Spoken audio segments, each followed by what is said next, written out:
What is up, guys? Boris here, and today I'm coming to you guys with another walkthrough for the Aokiji 60 stamina. Now, last time I did one for the Sengoku team, Sengoku captain, and today I'm going to bring you a Rayleigh team. Now, this is going to be implementing sockets now, so I have level 2 anti-chain and level 1 anti-silence. Now, I might have done a Rayleigh video versus Aokiji in the past, but it's going to be an updated version.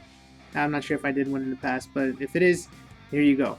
Now, pretty much like in the last video, I have my socketed characters in there to go ahead and make this dungeon really easy, especially with Rayleigh. And then we're going to use the combo of Raikuyo plus Squardo to do a massive amount of damage. So really, you don't have to stall too much. As you see, both my Doflamingo and my Squardo are maxed the skill level, which means they both have a 14 turn cooldown.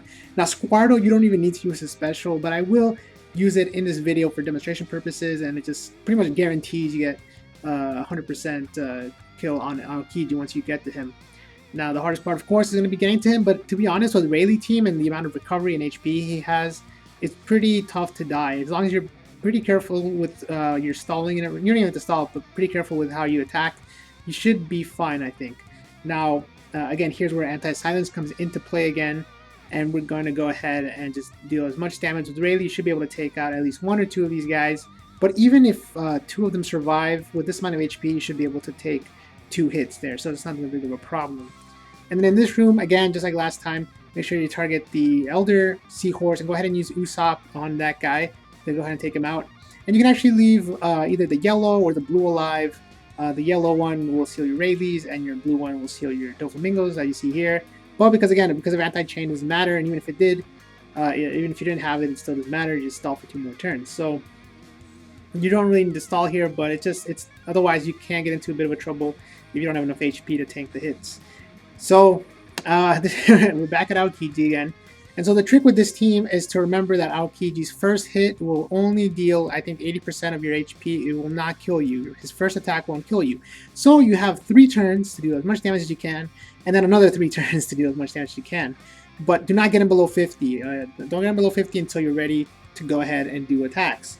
Now, the nice thing about this strategy, and the reason I like this one, is because it doesn't rely on any orb randomness. It doesn't rely on any RNG. You're going to use the Raikuyo special to give you 2 orbs, and then you're going to transfer one of them over to Squardo, and then you're going to do a lot of damage, considering you have both the Impact Usopp buff and the Doflamingo orb buff. But before you do that, you want to make sure to get him as low as possible, so you have just the highest chance of winning. So you see here, 3 turns have passed, and Aokiji is going to do his first attack, and he's going to deal 80% of my health, I believe, something like that. And of course, he's still above 50, so that's a trick. Don't get him below 50 until you're ready. So here, I decided, okay, I'm good enough. I'm going to go ahead and use Squardo and deal, probably about, get him around 40 to 30%. I'm going to try to get him about 40 to 30%. But again, you don't have to do this at all. You just keep attacking for 3 more turns, and then the turn you're ready, go ahead and put him below 50. But don't put him below 20. If you put him below 20, he will seal one of you guys for 13 turns. So put him above 20, but below 50. And then you can go ahead and do the combo, as you said.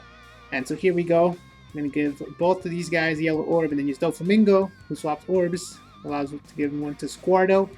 And boom, I mean, there it is. This is going to be a massive amount of damage, as you'll see here in a little bit.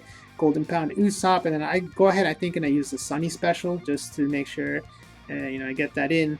And yeah, I mean, that's pretty much it. Just as long as you hit your perfects, you probably get a couple greats in there as well. And you'll see just how much damage this is. I believe it's somewhere around the 3 million mark, which is pretty ridiculous. And then if you have a third yellow orb, you can use that on Usopp as well. So yeah, I mean, Aokiji is actually one of the easier 60 staminas if you have sockets. Sockets makes this dungeon very easy. And quickly before I end, let me go over my team once again. We have Impact Usopp, who you can socket at the moment at the Kimono Fortnite. Doflamingo missing 1 socket, Rayleigh, which has max sockets, and then Raikuyo and Squardo, which don't really have too much sockets at the moment. So with that said, guys, thanks a lot for watching. Hope you enjoyed, and until next time, peace.